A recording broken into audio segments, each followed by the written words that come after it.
Selamat malam semuanya. Ya, ini Talk edisi 11 Agustus 2025. Seperti biasa, malam ini kita akan berikan update market ISG dan juga membahas ide-ide yang masuk di kolom komentar Talk edisi kemarin ya. Oke, ada beberapa yang masuk.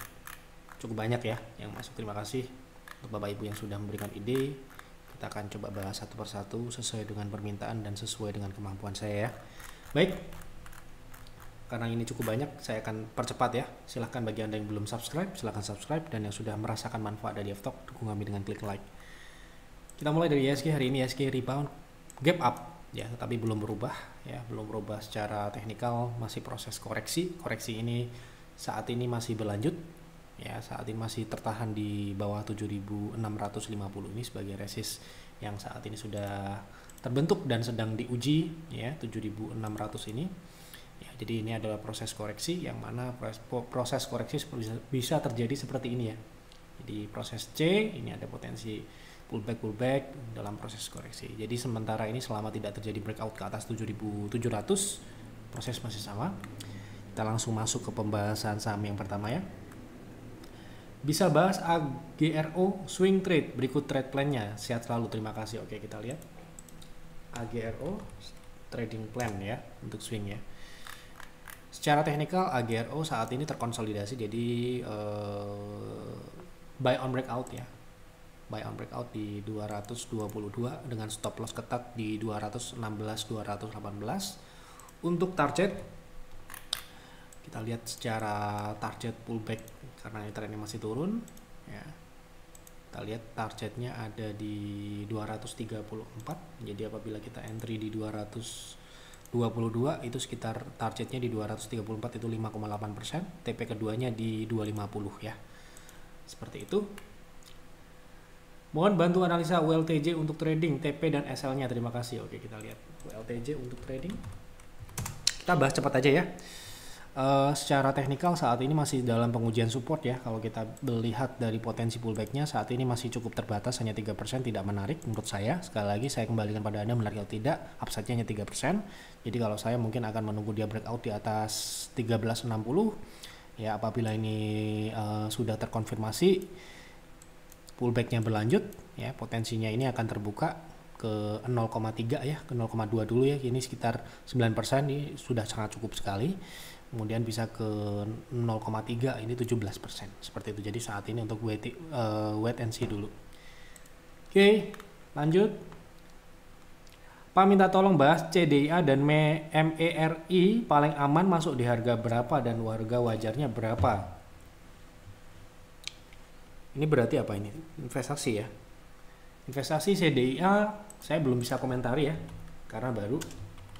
Dan juga saham MERI belum saya bisa komentari ya. Sama, no comment untuk saat ini karena saya tidak bisa membaca ataupun mengukur saham yang baru IPO. Jadi silahkan bertanya di tempat yang lain ya. Mohon maaf sebelumnya. Lanjut. Mohon analisanya untuk saham BBYB. Apa ini? Saham BBYB teknikal, fundamental, trading, investing. Silahkan diperjelas, besok kita akan bahas. Mohon bahas saham Cleo untuk swing. Apakah swingnya sudah dimulai? TP dan SL-nya di berapa? Terima kasih atas pembahasannya. Semoga diberi kesehatan selalu Pak Yuf dan tim. Terima kasih doanya. Doa yang baik selalu kembali kepada yang mendoakan. Oke. Cleo untuk swing ya. Oke, kita lihat Cleo saat ini sedang terkonsolidasi dengan kecenderungan yang menyempit ya. Menyempit. Nah, ini cukup atau tidak? Mari kita lihat untuk trading ya. Sementara ini memang secara teknikal ini menyempit ya. Menyempit ini artinya ruangnya semakin lama semakin sempit ya. Jadi biasanya memang menunggu dulu, dipecahkan dulu ya. Jadi potensi upside-nya sekitar 11%. Oh, bisa. Ya, kalau sementara ini memenuhi syarat ya untuk swing trade dengan stop loss di 575. Nah, ini 6%. Jadi Anda mungkin bisa buy on weakness di 605.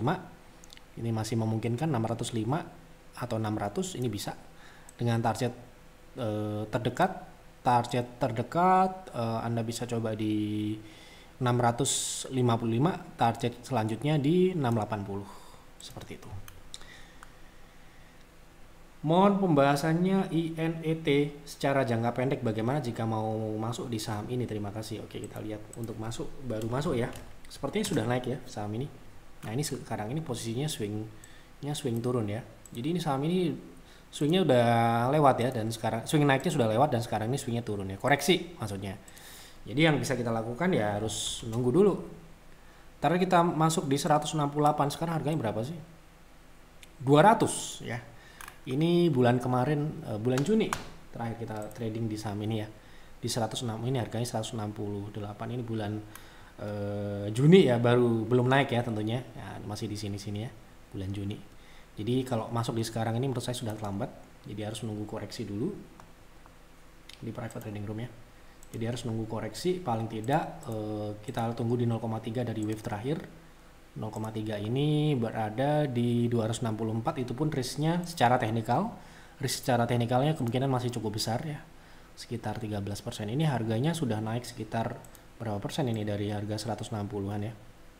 Kita beli, rekomendasikan kebetulan di 160 tadi ya, 168, 169. Sudah naik 100% dalam waktu 1 bulan, kurang 1 bulan. Ya, jadi saat ini wajar kalau harganya sudah ketinggi sekali untuk dibeli. Dan juga secara teknikal, memang secara teknikal masih memungkinkan untuk koreksi ya, paling tidak di 0,3 ini sekitar 260-an, 264. Ini 7% dari harga saat ini. Kemudian 0,6 ya, sepertinya ini akan menjadi best price di 224. Jadi saran saya tunggu dulu di 224. Oke, begitu.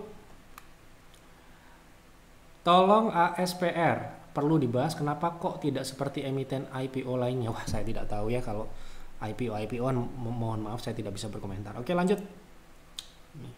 Pak F, mohon ulasan kasus KLAS hari ini. Hanya sebentar, jam 9 dia jemput cut loss di 142, 144. Kemudian siang naik lagi dan close di 150.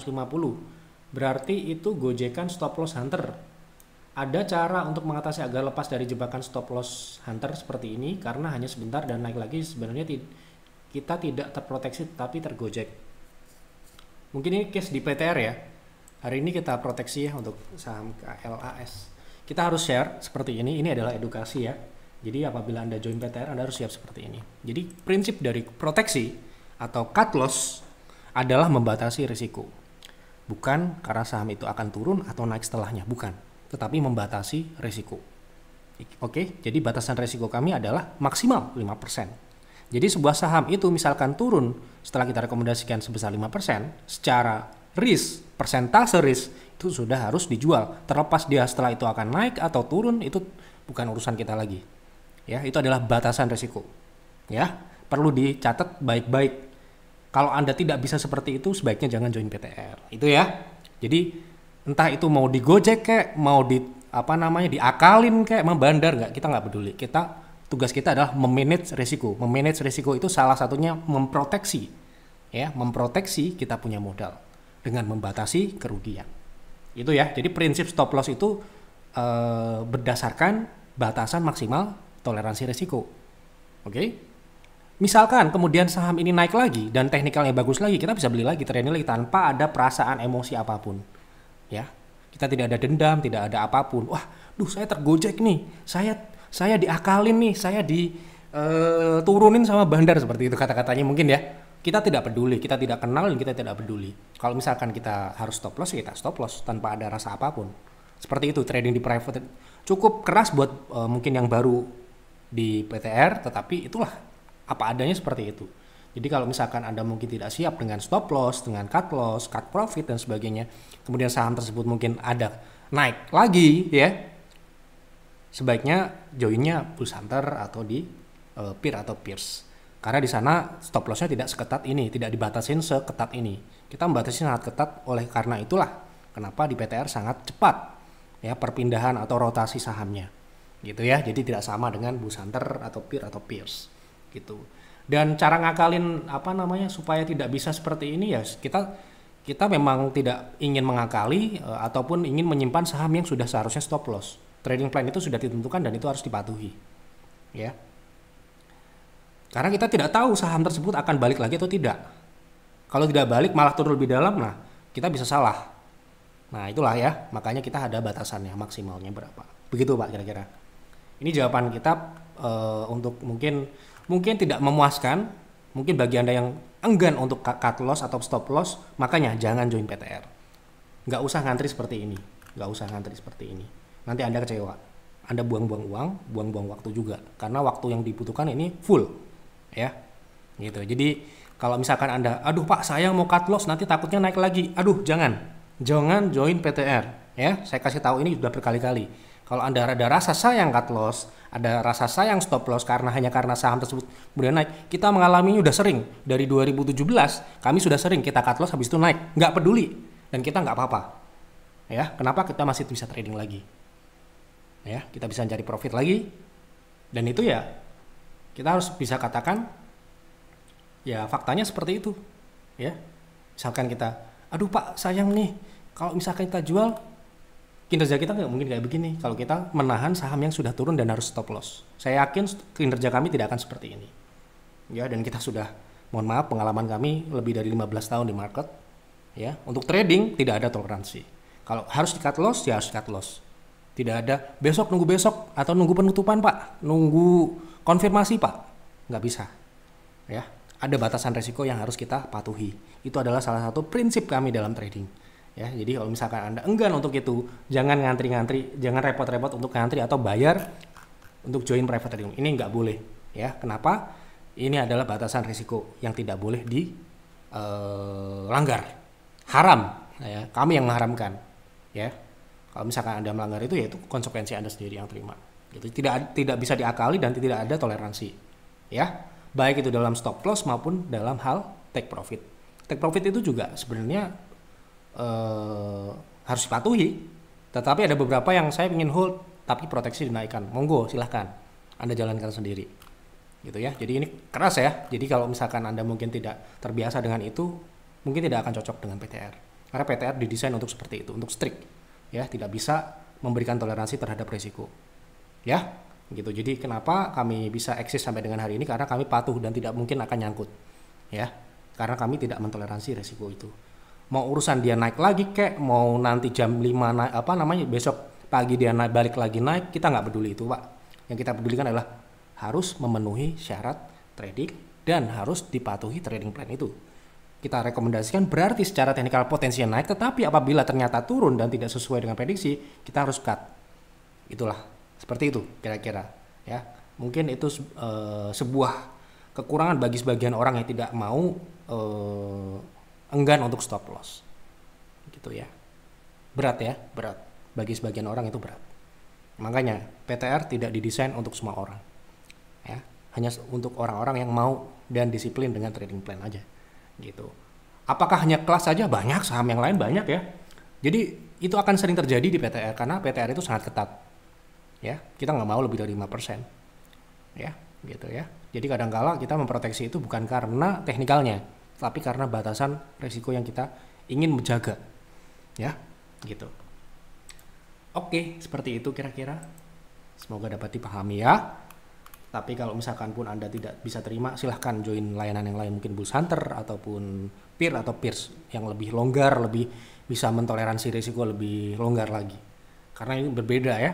PTR itu memang khusus untuk yang sangat-sangat ekstra disiplin, ya, baik dalam artian melakukan trading, jam trading ataupun juga dalam pengalokasian dan sebagainya, itu tidak boleh ada toleransi di situ ya, mutlak gitu ya. Oke, seperti itu kira-kira. Sekali lagi semoga dapat dipahami. Mohon maaf apabila mungkin kurang nyaman, tapi kita harus ngomong apa adanya untuk agar Bapak Ibu yang join PTR ataupun sedang waiting list bisa berpikir lagi ya. Oke, lanjut. Mau analisa saham CHEK untuk swing trading. Terima kasih Pak Yev dan tim.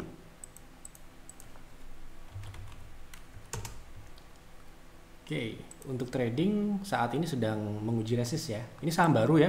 Secara teknikal ini masih untuk dianalisa masih belum cukup kuat ya. Kita lihat indikatornya hanya volume dan juga ini konsolidasi secara teknikal di time frame H4, jadi harus breakout dulu di atas 202. Untuk TP mungkin bisa di resist konsolidasi secara shadow, ini ada di 212, 214. Kemudian ada resist juga di 230, itu bisa menjadi TP kedua. Kalau buy on breakout, Anda stop loss bisa di 200 ya, karena bisa false breakout. Begitu kira-kira. Apakah saham NCKL menarik untuk investasi jangka waktu 1 tahun? Mohon analisanya dalam jangka waktu 1 tahun investasi NCKL. Kita lihat NCKL ini nikel ya. Nikel saat ini belum ya menurut saya. Jadi mungkin statusnya trading only ya. Kita lihat dulu fundamentalnya apakah sudah ada dan bisa dianalisa atau belum. Oke, ini IPO di 2023, jadi bisa kita lihat, mungkin kita sudah pernah bahas saham ini ya. Jadi kalau misalkan Anda mungkin berkenan bisa nonton sebelumnya. Jadi ini sudah bisa dibaca untuk laporan kinerja 2024 ya. Kita lihat ya setelah IPO. Sepertinya kemarin sudah saya bahas, bagus ya secara pertumbuhan ya. Dan layak juga secara profitabilitas. Di sini juga ada nikel, dia smelter dan punya tambang juga, tapi lebih ke processing ya, lebih dominan. Jadi mungkin disitulah dia kenapa jadi bagus, karena mungkin dia ada bukan raw ya, jadi ada processing di situ, jadi membuat mungkin secara harga komoditas rawnya tidak terlalu berpengaruh pada kinerja dari NCKL ini.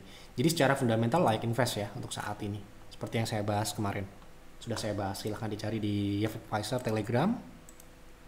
Anda akan menemukannya dengan sangat mudah. Caranya buka Telegram ya. Caranya gini ya, buka Telegram ya. Buka Telegram ini gratis ya. Dan ini isinya playlist ya. Nah, Anda bisa cek kinerja kalau akan investasi NCKL. Nah, ini edisi 10 Agustus. Baru kemarin kok. Belum lama kok. Ya. Itu baru kemarin. Ya, jadi saya tidak perlu ulangi lagi karena tidak mungkin berubah. Jawabannya sama ya. Jadi investing itu perubahannya jangka panjang tentunya. Jadi nggak mungkin sekarang bahas A jadi B besok gitu ya. Oke.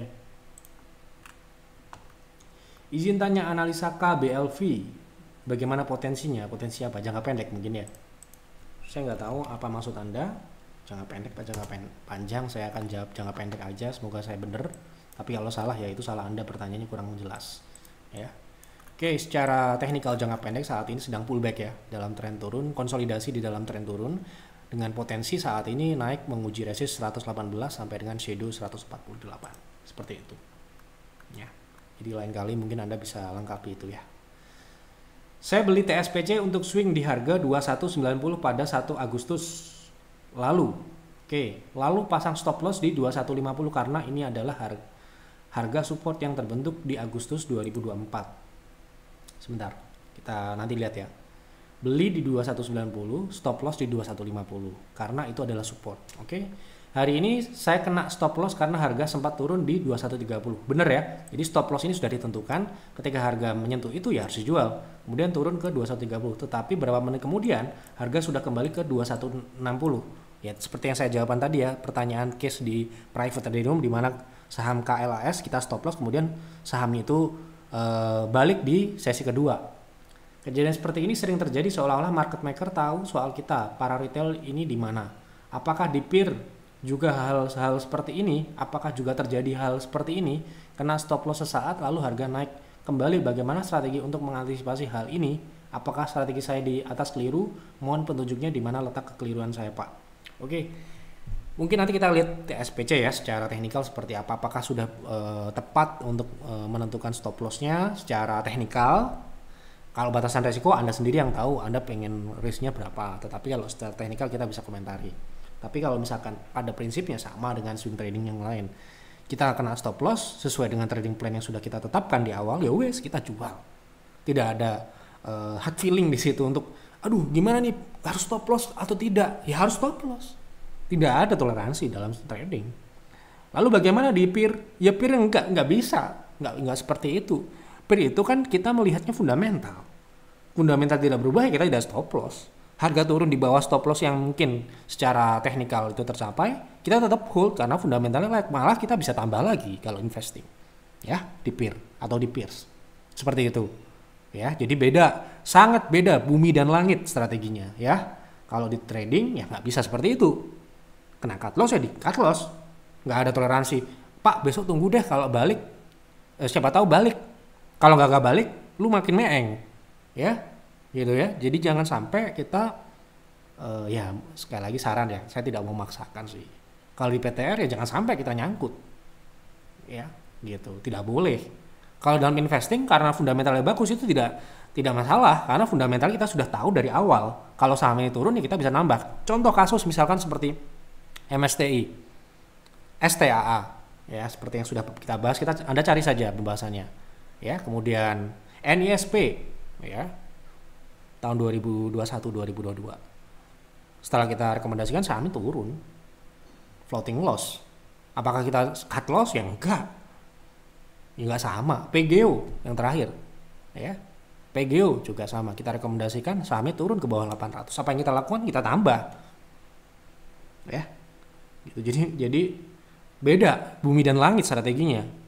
Orang yang melakukan pun juga beda, ya. Jadi otaknya udah beda, ya. Cara berpikirnya sudah berbeda, cara melihatnya sudah berbeda, time frame berbeda, ya. Jadi nggak sama, Pak, ya.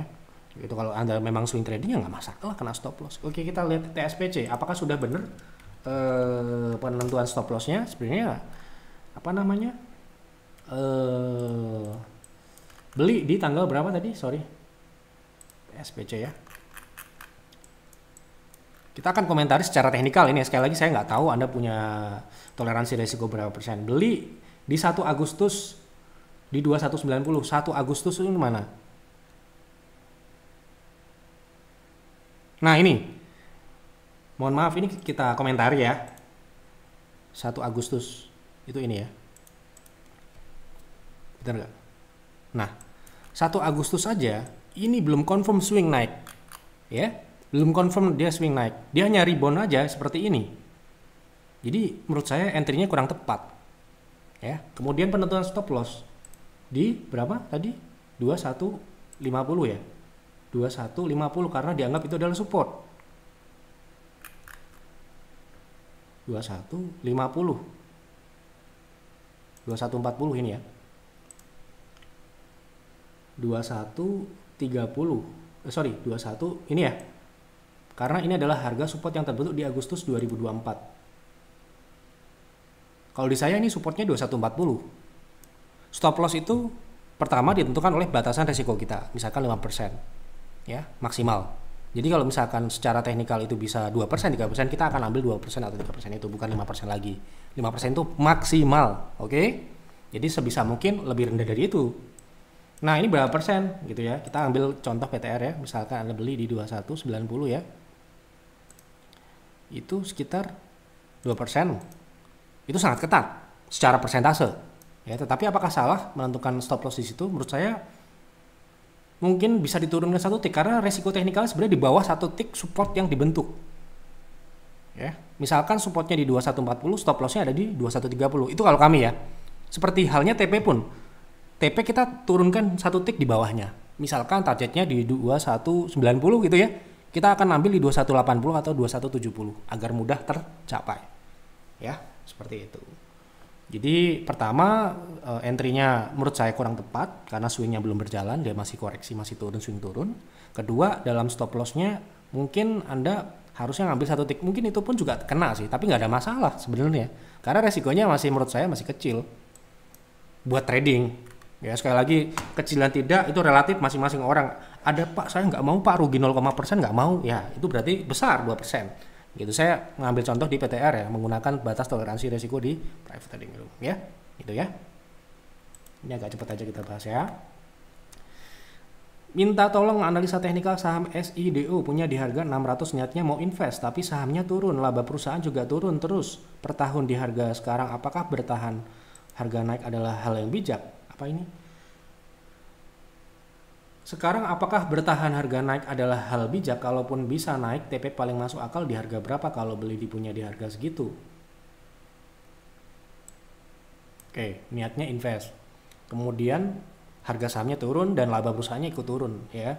Diikuti dengan kinerja fundamental yang turun. Turun itu bukan berarti jelek ya. Kita nanti lihat. Ada yang namanya koreksi, fundamental itu bisa koreksi.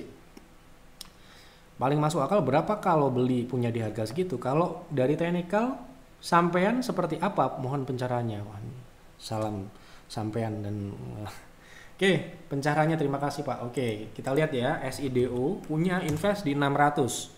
Ya, 600 itu sekitar di sini ya, memungkinkan atau tidak dia baliknya, memungkinkan ya menurut saya gitu, secara teknikal jangka panjang. Oke, kita lihat dulu fundamentalnya apakah layak atau bijak di hold gitu ya. Kalau misalkan kita punya, kalau Anda invest ini tahun berapa ya, mungkin sudah lama ya, karena saat ini harga masih di bawah jauh ya. Secara teknikal tadi turun ya, di bawah harga Anda beli, tapi secara fundamental ini sudah membaik Pak. Ini sudah membaik ya, membaik atau recover dari koreksi 2 tahun terakhir. Kenapa dia terjadi koreksi? Karena di 2020-2021 saya yakin ini terdampak oleh pandemi. Kenapa? Dia all time high-nya di 1,2 T untuk bottom line. Ini terjadi pada saat pandemi, di mana saat itu tinggi-tingginya sektor ini performance-nya. Jadi sangat wajar setelah itu terjadi koreksi. Dan koreksinya pun saat ini sudah kembali hampir mendekati level yang sama saat itu, saat peak performance. Jadi dengan harga saham yang saat ini rendah, jauh lebih rendah dari peak performance di 2022, menurut saya ketika nanti bottom line-nya lebih tinggi daripada kinerja saat 2022, menurut saya ini adalah harga yang cukup bijak untuk kita beli, invest, ataupun kita hold. Ya, bayangkan fundamentalnya sudah balik, tapi harga sahamnya belum balik. Ya, prinsip investasi kami adalah mencari saham yang kinerja fundamentalnya bagus, like invest, ya. Tapi harga sahamnya belum naik, belum diapresiasi oleh market. Fundamentalnya SIDO ini atau SIDO muncul ini sudah balik, hampir balik, tapi harga sahamnya belum balik. Anda simpulkan sendiri itu, ya, gitu. Lanjut. Assalamualaikum Pak Yev. Waalaikumsalam. Soal MSCI, apakah ini bertanya ya, kali ini berbeda khususnya untuk saham-saham Pak PP yang masuk? Karena dalam beberapa bulan ini yang mendongkrak IHSG itu sebetulnya saham-saham konglo. Setuju, betul. Apakah bisa dikatakan sekarang siklusnya saham-saham konglo dan naiknya saham konglo juga bukan naik tanpa sebab? Bahasanya digoreng tapi gorengnya ada pemicunya, salah satunya corporate action. Biasanya saham-saham konglo walaupun turun tapi dalam hitungan hari juga kadang-kadang juga sudah rebound cepat gitu nutupnya. Demikian Pak ya, pandangan saya kurang lebih, mohon maaf, terima kasih. Untuk corporate action waktu ya kita ambil contoh ya, waktu bubble di saham Sinarmas ya, INKP, TKIM, waktu itu ada corporate action juga. Kemudian saham bank digital kemarin waktu Arto, kemudian Bank Yuda Bakti, kemudian itu kan juga terjadi corporate action ya, terus kemudian masuk indeks. Oke, setelah itu apa yang terjadi? Turun. Anda bisa cari ya, kemarin kita sudah bahas itu ya, apakah nantinya saham PP ini akan bernasib sama? Menurut saya iya, kita tinggal tunggu waktu aja ya, gitu ya. Apakah bubble ini akan berakhir? Tentu saja saya akan jawab seperti itu ya, tinggal tunggu aja. Yang jelas saat ini sudah tinggi, ingat itu ya, ingat baik-baik itu. Saya sudah peringatkan saham INKP, TKIM di 2018 ya, termasuk saham waktu itu juga ada saham farmasi ya di 2020-2021 ya, Inaf dan Kimia Farma. Waktu itu ada berita lucu, ada investor yang nyangkut jual di OLX, Anda mungkin ingat, yang sudah di market ya. Kemudian saham bank digital juga ya, itu banyak juga ya yang nyangkut. Oke, ketika kita menemukan sebuah saham, prinsipnya adalah satu, investasi ya, carilah yang layak investasi, harga sahamnya belum naik, itu aja. Nggak peduli setan dia mau corporate action atau apapun itu, yang penting harga sahamnya belum naik, intinya itu. Yang kita cari itu ya, gap antara fundamental dan harga saham. Itu aja ya. Misalkan nanti akan ada corporate action, tetapi kita sudah duduk dulu di situ, duduk manis dulu ya, gitu ya. Jadi kalau misalkan sekarang ini saham PP posisinya saat ini masih dalam siklus naik, iya, belum reversal. Saya sudah bahas kemarin saham saham apa kemarin ya, cuan ya, itu CUAN. Oke, itu menurut saya seperti itu. Silahkan Anda pakai, silahkan enggak. Saya sudah kasih tahu ini ya. Jadi menurut saya juga tidak ada kepentingan apapun dengan saham tersebut ya, gitu. Jadi kalau misalkan monggo Anda bisa ambil yang Anda cocok ya. Bang boleh bahas saham CUN sedikit untuk besok, sudah saya bahas kemarin ya. Assalamualaikum, waalaikumsalam, selamat malam Pak Yef. Mohon bahas saham TOTO, apakah cocok untuk invest? Oke, Toto ya.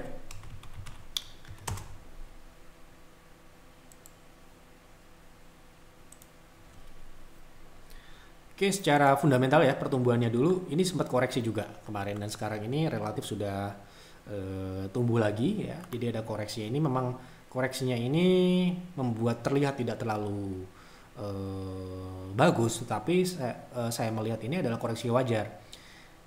Tetapi kita perlu tahu profitabilitasnya dulu, apakah profitabilitasnya ini baik atau tidak, memenuhi syarat atau tidak. Ini cukup tipis ya sebenarnya, tapi ini masih memenuhi syarat layak. Jadi secara secara fundamental menurut saya ini masih layak invest ya, memenuhi syarat. Oke, kemudian harga sahamnya juga ini belum naik ya gitu. Jadi menurut saya ya ini layak invest dan menarik untuk investasi ya gitu. Assalamualaikum, waalaikumsalam, malam Pak Yef, izin bertanya, saya dari bulan lalu udah daftar PTR untuk estimasi di tanggal 6 bulan ini, tapi sampai sekarang belum ada info dari admin. Mohon bantuannya Pak, terima kasih, sehat selalu Pak Yef, keluarga dan tim, terima kasih doanya. Sekali lagi saya mohon maaf ya Bapak Ibu yang mungkin waiting list di sini. Perlu saya kasih tahu, perlu saya sampaikan, yang mendapatkan estimasi bulan Juli pun sampai dengan hari ini belum dapat.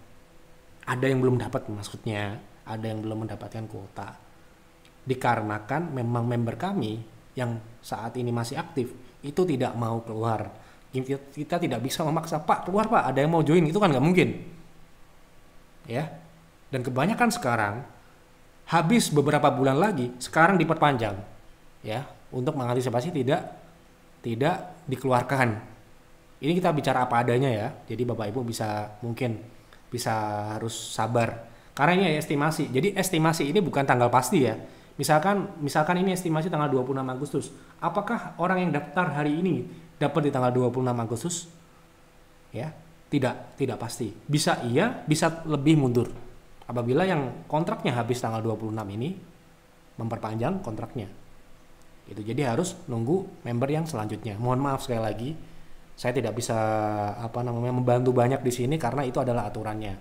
Ya, aturannya seperti itu. Kita trading itu jadi sekarang ini agak susah nyari saham karena terlalu banyak membernya. Ya, semakin banyak member semakin berat bebannya. Itu loh, ya. Kita nggak mau itu. Nanti join private trading room terus kemudian kita cari rekomendasi kurang fleksibel lagi. Kita tidak bisa menyasar saham small cap atau mid cap, padahal itu adalah yang paling menarik menurut saya untuk trading. Ya, jadi inilah alasannya market kita ini terlalu kecil untuk banyak orang, ya, gitu. Jadi kalau misalkan kita beli bersama-sama, kita nggak mau disebut penggoreng saham, ya. Kita mau ketika kita beli saham itu nggak kenapa-napa, saham itu tetap di tempat. Kita maunya seperti itu, ya, agar banyak orang yang join PTR itu bisa membelinya dengan nyaman. Tapi kenyataannya, ya, setelah member kita mendekati 100, ya, beberapa saham itu dalam tanda kutip tergoreng. Ya, tergoreng, dan kita nggak mau seperti itu ya gitu. Oke, semoga dapat dipahami dan dimengerti. Ini estimasi ya, jadi misalkan Anda estimasi tanggal 6 gitu ya, mungkin ya kalau misalkan Anda tidak dapat kabar, berarti tanggal 6 Agustus itu yang habis tanggal 6 Agustus itu sudah melakukan perpanjangan kontrak sebelumnya ya gitu, mohon dimaklumi. Oke, yang bulan Juli pun saya lihat masih ada yang belum dapat ya gitu. Oke. Assalamualaikum, waalaikumsalam, semoga sehat selalu. Izin bertanya terkait saham MAPA untuk investasi, apakah layak? MAPA pernah kita investasi, tapi kita sudah keluar. Ya, kita sudah keluar di saham ini. Kita lihat dulu ya bagaimana saat ini kinerjanya, karena ya mungkin ada perubahan. Jadi MAPA itu kita invest, kita rekomendasikan di tanggal 9 Mei 2023 ya, saat itu. Nah ini ya, 9 Mei 2023 di harga ini ya, di harga 5.200 stock split. Setelah itu Mei ya ini ya, nah ini ya, Mei 2023. Oke. Setelah kita rekomendasikan, kebetulan sahamnya langsung naik ya ini ya di bulan Mei. naik 150% setelah itu. Kemudian sahamnya saat ini turun ya, sudah turun. Tapi masih sekitar 40% dari harga rekomendasi kami saat itu di Pierce. Bagaimana fundamental saat ini gitu ya? Apakah masih layak? Sebenarnya secara pertumbuhan masih cukup baik ya. Ini ada koreksi ya memang 2024 ini. Ya, jadi saya rasa dengan kenaikan harga saham yang lebih dari 100% yang kita dapatkan saat itu menurut saya sudah sangat-sangat diapresiasi market sehingga harus dijual. Dengan harga saat ini pun menurut saya sudah cukup tinggi untuk dibeli. Ya, kenapa? Karena ya saat ini pertumbuhannya sebenarnya mengalami koreksi dibandingkan tahun-tahun saat kita rekomendasikan di 2023. Ya, jadi kinerjanya di bawah 2023. Sedangkan harga sahamnya di atas harga 2023. Anda bisa masuk ya di situ ya. Fundamentalnya saat ini lebih rendah dari 2023. Harga sahamnya lebih tinggi dibandingkan 2023. Anda bisa nangkap di situ ya. Anda simpulkan sendiri ya. Jadi sebenarnya fundamentalnya layak, tapi harga sahamnya yang membuat tidak layak karena sudah naik. Demikian. Jadi saat itu sebelum stock split ya ini ya. Sekali lagi ini stock split tanggal 1/10 ya. Di tanggal 17 Juli ya, gitu, saat itu. Oke. Jika kemarin Pak Yif menyampaikan sektor CPO layak untuk invest dan sektor coal tidak layak karena siklus harga komoditasnya. Pertanyaannya apakah untuk saat ini sektor properti sudah layak untuk invest? Mengingat IDX properti sudah mulai uptrend dan suku bunga di Indonesia sudah mulai turun bertahap. Yes. Ya, saham properti sudah layak invest sejak beberapa tahun yang lalu sebenarnya. Ya. Jadi tentunya saat pemerintahan baru ya. Salah satunya mungkin Anda sudah pernah mendengar ya kalau kita take profit saat ini GPRA ya. GPRA ini kita masuk juga mungkin kita cek ya, GPRA ini salah satu saham yang menurut saya juga sudah naik terlalu tinggi ya. Ini terakhir Maret 2025 baru mulai naik ya. Jadi kita masuk itu akhir 2024 ya ini ya. Akhir bulan 7 ya.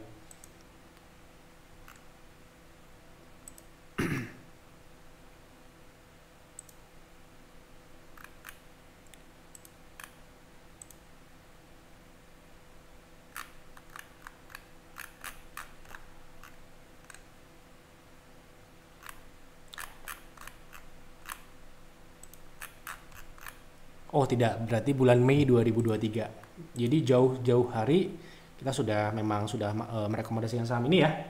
Setelah saya temukan ini ya. GPRA di 2023. Ya, Mei ya. Setelah kita rekomendasikan sahamnya turun. Ya, seperti ini. Ini salah satu saham yang kita rekomendasikan di sektor properti. Kemudian yang terakhir ya, saham ini saat ini sudah naik ya. Jadi sudah berbeda cerita ya kalau mau masuk sekarang. Gitu, sekarang ini sudah naik 90% bahkan 100% lebih ya dari akumulasi kami. Kemudian yang terakhir BSD. Ada saham yang lain ya, tapi yang sekarang ini mungkin masih bisa diakumulasi ya. Salah satunya BSD. Kemarin kita akumulasi. Ya. Gitu di 790. BSD ini salah satu saham yang juga sudah saya sampaikan juga kemarin beberapa yang tanya. Ini salah satu saham yang sedang kita akumulasi. Gitu ya. Jadi kalau misalkan nanti di bulan September akan ada saham yang lain masih berkorelasi dengan properti. Ya, jadi suku bunga rendah itu kan semakin menguntungkan tentunya untuk sektor properti. Ya, seperti itu. Oke, lanjut ya. Terakhir ya. Malam saya punya PEHA di harga 389. Apakah masih bisa nyampe dijual di harga berapa? Maksudnya gimana nih? Apakah masih bisa balik mungkin ya? Sekarang harganya berapa itu ya pertanyaannya. Secara teknikal seperti apa? Mungkin seperti itu. Harga di 389. Oke. Kita lihat jangka pendek ya.